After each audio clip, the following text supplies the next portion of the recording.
Michael Eric Dyson is at it again.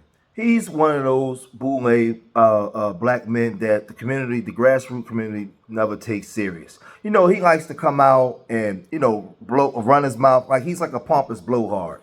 You know, he's one of those guys that disagreed with Dr. John Henry Clark, him and the Cornel West, and then him and Cornel West had their disagreements. He comes and he speaks, he uses a lot of these big words that don't mean anything, to articulate himself to the educated class, and then he incorporates a lot of the rap songs in there with it for the street people, right? But he's a grifter, he's a fake. These guys are not like Dr. King or Malcolm X or Medgar Evers. These are the people that come after them, that do a lot of speaking but don't get nothing done. He's a Princeton graduate, Ivy League graduate. One time he was trying to get a job over there at Vanderbilt.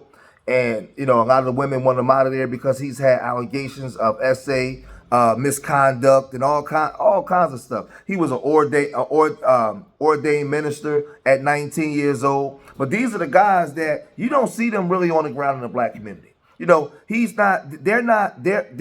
trying to work at these prestigious white universities while talking black.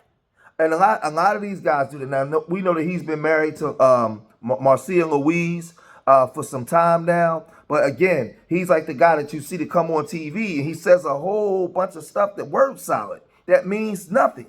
Nothing. A lot of the young people in the black community is like, well, who is this guy? Where is he? We know that he wrote a book, The Making of Malcolm X, The Myth and the Meaning of Malcolm X, and basically what he became. And they're all riding the coattails. All these guys for years have been riding the coattails of our grandparents and great-grandparents. They haven't achieved or accomplished nothing to move the race forward. So now he's in trouble with the W woman, Nancy Mace. He was debating Nancy Mace on CNN about the way that Nancy Mace pronounces Kamala Harris's name. And they were going back and forth, and he was calling her racist, and she was saying that she's not a racist. But then she has some tea, and she exposed him by doing this. Because this Congresswoman is a wonderful human being, but when you disrespect Kamala Harris by saying you will call her whatever you want, I know you don't intend it to be that way. That's the history and legacy of white disregard for the humanity of black people. Oh, so now you're calling me racist. I didn't say. I just said you weren't a racist. That is complete. No, you don't have to intend racism to accomplish you are intending that I am Your disrespect racist, of Kamala Harris is part and parcel of a tradition of disrespect. It's offensive, Congresswoman. Why can't you just? I'm not calling you a racist. I'm saying what the practice is racist. You are. The practice disrespecting. No, what's disgusting is your disrespect of her. Professor, this gentleman said, I didn't know her name. He's trying to do it. Is her disrespect of women. She doesn't know what a woman is. An article by Newsweek saying Bill Clinton pronounces Kamala Harris' name wrong during DNC speech. Bill Clinton, along with Al Sharpton, rapper Lil Jon. Let's not forget that Joe Biden can't say her name right. Neither can Supreme Court Justice Sonia Sotomayor. And this morning on Morning Joe, Joan Baez called her a camel. So I don't want to hear it. It's fake outrage. I would like to also enter into the record a screenshot of a text message I received from the esteemed professor from Vanderbilt, Michael Eric Dyson, after my CNN interview, begged me for photos. In this text, he says, after calling me racist on CNN, shh, don't tell anybody, we look good together, and sent me a kissy emoji. Without then objection. The guy says I'm gorgeous in all these photos. I don't think he's that bent out of shape on how anyone pronounces Kamala.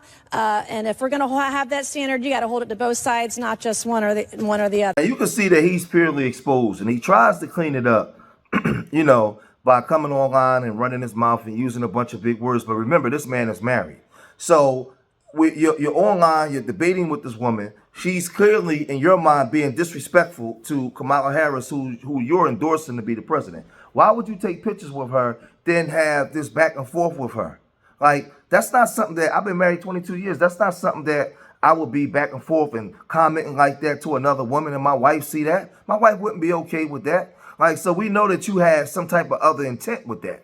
But again, these guys talk this blackness stuff, but they're boule, European college educated class. Carter G. Woodson, The Miseducation of the Negro, chapter 6, The Educated Negro Leaves the Masses. It's either 6 or 12. The educated Negro leads the masses. These guys are from that class. They represent that. They talk black, but they're not involved or really a driving force in moving the race forward. But listen to what he said when he come online and try to clean it up. Check this out. Exploit the situation. This is the text exchange. I sent her, Abby Phillip, the host of the show, suggested we take pictures. I said, let's take a picture. She said, Abby said, when you post it, then tag me too, and then we'll have fun. Because the whole point was two bipolar opposites. Michael Eric Dyson on one side, Nancy Mace on the other. So I sent her and she said, great pick.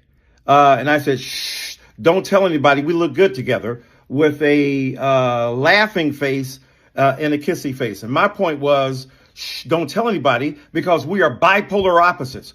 You're on one side of the spectrum and I'm on the other side of the spectrum. And she said, ha, ha, ha, ha, ha. And I said, well, your gorgeousness makes the photo, so there's that.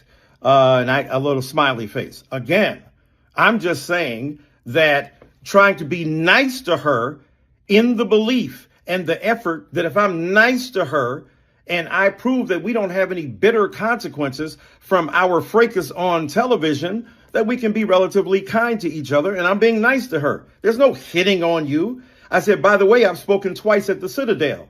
She said, oh, that's awesome, and sent 3 American flags, and I hit the exclamation point. She put a heart on the, well, your gorgeousness makes the photo, so there's that. Then she removed the heart two days later because she knew she was up to some mayhem. I ain't tried to hit on this woman on no. So he wrote, Michael Eric Dyson wrote, Michael Eric Dyson on whiteness and other maladies. And like I said, he's talking about our relationship with the W man in this country and the things that they can do and how they overlook so-called racism and their privilege, and that's part of their protection. He talks about all this, right? And I'm gonna tell you something that I've learned coming off the streets, right?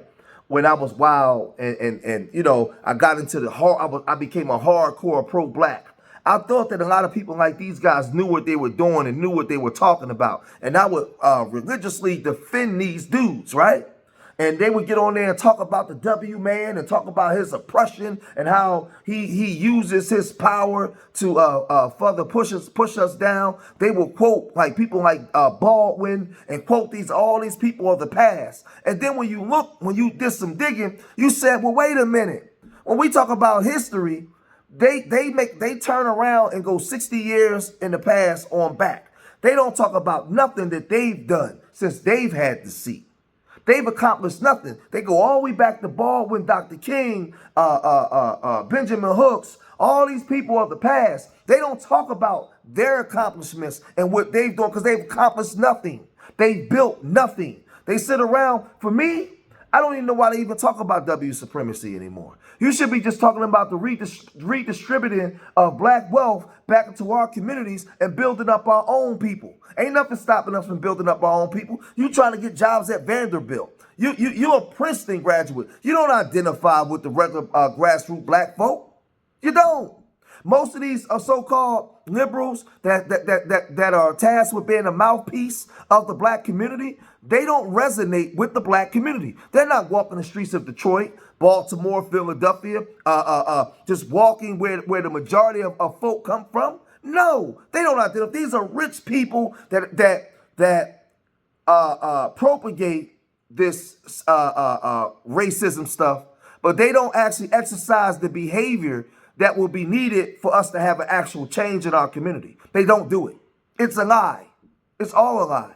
And you can see it by their behaviors. Van Jones, all of these people, they say that they love black and they love the black community, but they don't love a black woman enough. They don't love the black community and black people enough to be with a black woman.